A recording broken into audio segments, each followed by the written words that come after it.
Hey guys, welcome back to Auto Repair guys. Thank you guys for watching and subscribing to the channel. Today will be super helpful video guys to any of you having a car guys. Often you will guys need to replace a fuse, or you will wonder if a fuse is the problem for is the cause for your problem guys. Stay with us, and in this video guys we will explain how to test a car fuse. Super simple, super easy guys, with just the cheapest voltmeter that you can buy guys. So it's super easy, and we'll show you 100% sure, you'll be 100% sure if your fuse is good or bad. You need to know that guys, because sometimes fuses, they could be solid covers, or they can burn in a way that it's really hard to tell if it's working or not. And if you guys, you think that your fuse is good but actually it's bad, and you start putting more money in your car, replacing parts, modules, that could be guys unnecessary, and there is no need to do that. So stay with us, we'll cover that today. Before we start, let me tell you guys one thing quick. Every single car we get at the shop, we make at least 200 free repair videos. Why we do that? Simply because our mission in the shop is to save you as much money as we can. All we need guys in return, please subscribe to the channel and like the video. That way we can keep providing this free information. So let us show you guys how we can test the fuse now, and how we can tell if a fuse is good or bad. And I'm going to explain a few things as we go guys. So now it doesn't matter what car you have. We'll demonstrate on this Volkswagen here. We have a good and a bad fuse, and I'm going to tell you how to distinguish them.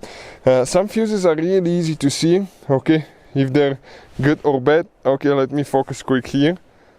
I'm trying my best. Perfect. And you can see this one is actually burned on the inside. You can see how it's not one whole piece, it's missing a chunk of it. That's because it's blown.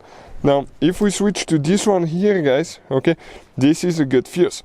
But there are small fuses, really small fuses, or fuses that are solid cover, or sometimes they can burn down here, and that will make it almost impossible for you to see if a fuse is burned or not. And I'm going to explain guys how to test them. Get a voltmeter. You need to put it on the signal. Signal settings. If you don't have one, I'll show you guys what else you can use. So it's pretty simple. I'll get the burn fuse now guys. The burn fuse, and if I touch one of the lights, let's say the red light on the left side, black light on the right side, nothing will happen guys, nothing at all. So everything's you can see that's a burn fuse. Now let me switch to the good fuse, and I'm going to show you what's going to happen. If you have the sound effect, you're going to see the numbers approaching 0, and you hear a beep from your voltmeter. If you need to buy a really good voltmeter guys, and really cheap, I'll put the link in the description of the video below.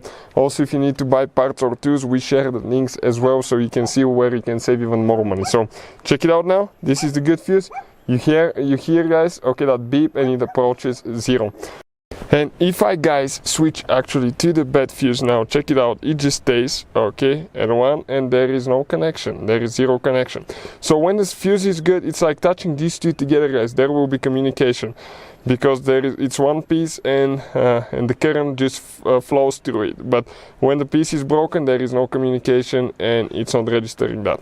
Now if you don't have that setting on your voltmeter, go to ohms. Put the ohm meter to ohms, and you guys touch each terminal, nothing happens. If I get the good fuse, let me show you now. It should approach 0 ohms, because there is almost 0 resistance on that fuse, and I'm testing at 2k ohms. Even if you test at 200, I think it will still approach really close to 0, so 0.4, which is great. But at 2k it will show you 0, so for a good fuse, and it will show guys no connection at all for a bad fuse, as you can see. So that's how you guys do it. Hopefully the video will be helpful. Thank you for watching, and see you guys next time.